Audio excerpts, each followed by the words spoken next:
Hi, and welcome to this week's The Mortgage Broker broadcast. I'm your host, Craig Skelton, and today we're getting into the topic of growth, what it means as a mortgage broker or a business owner, and why growth is personal, it's individual, and something you must define for yourself. So, for those that are joining us for the first time, I'm your host, Craig Skelton, and I have my own mortgage broker firm.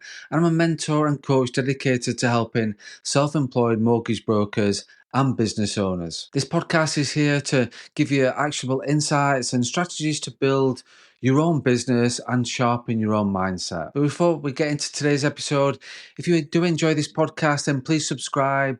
Please leave a review and share it with other mortgage brokers. Your support helps us reach as many mortgage brokers as possible that can hopefully benefit from this podcast. So in this episode, we'll cover what growth really means, how it's different for everyone, and why it's essential to focus on your version of growth rather than comparing yourself to others. And we'll also explore how growth isn't always about the numbers. It can mean better work-life balance or a clearer mindset or progress in a specific area of your business. So let's get into the podcast. Like I say, today is all about growth. It's coming towards the end of January as we wrap up the first month of the year. It's the perfect time to reflect on what growth really means for you as a mortgage broker or business owner.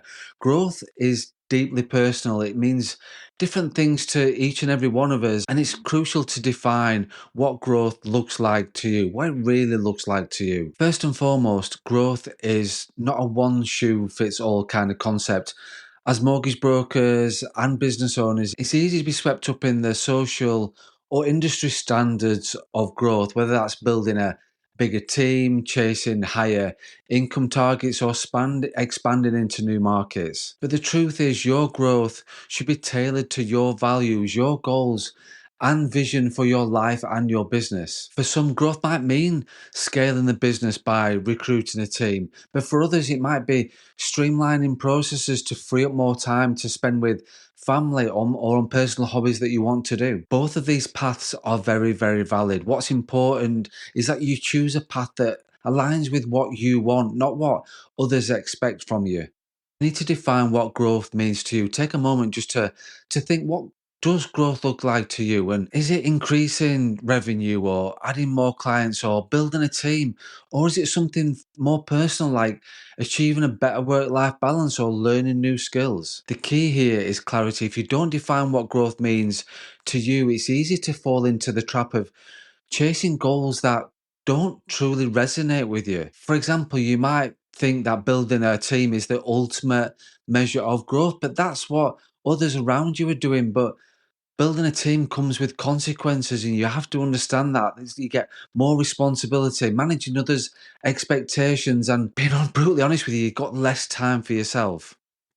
So is that something that you really want? Or would you rather focus on perfecting a specific aspect of your business, like increasing your protection sales or generating more financial advice referrals? It's important to remember that growth doesn't have to be business related. Now, one thing that's really important but often gets overlooked, growth doesn't have to be tied to business. As self-employed brokers or business owners, it's easy to pour all your energy into your work, but personal growth is just as important. For example, personal growth could mean focusing on a growth mindset, so shifting away from a thinking to embracing challenges, learning from feedback, and developing resilience. It could also mean setting time aside to work on your health or relationships or personal hobbies that you want to do. At the end of the day, you're not just a business owner, you are a human being. And the more you invest in yourself, the better equipped you'll be to grow your business. And just a point to remember that, and like building on from last week's episode about not comparing yourself to others,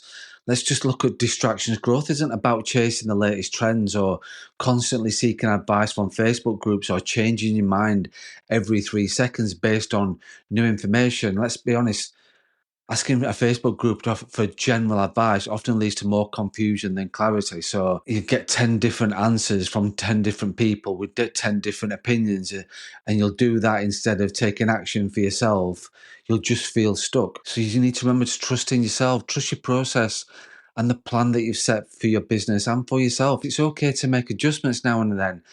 Absolutely. But don't veer off course every time a new idea comes your way. Consistency and focus are the keys to sustainable growth. For example, I know brokers who define growth as hitting a certain revenue target or expanding the team.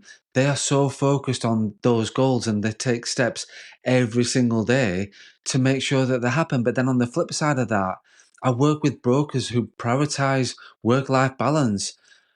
For them, growth means being able to take weekends off or spending more time with the family or traveling while maintaining their business. Both of these examples sort of illustrate the same point that growth is personal. There is no right or wrong. It's all about what works for you. So, just to wrap up today's podcast and just to summarize the podcast as well, define your version of growth. Take time to reflect on what growth means to you. Write it down. Be very specific, whether it's improving a particular aspect of your business, achieving a better work life balance, or focusing on personal development. Clarity is your first step.